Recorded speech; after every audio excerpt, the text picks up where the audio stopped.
Welcome to my channel. In this video, I will share with you how to change your MacBook computer password. So step 1, click on this little Apple icon, then select System Settings,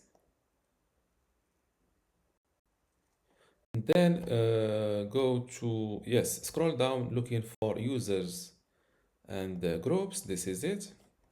And next to your profile, click on this little eye icon. And next to password, click on this Change button. First, fill in your old or your current password, then fill in your new password. Here in the verify field, just repeat your new password to make sure you didn't fill it incorrectly.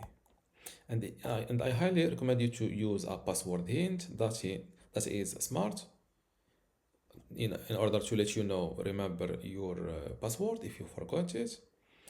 And also, but does not hint too much about your password to stay secure. And of course, click on Change Password.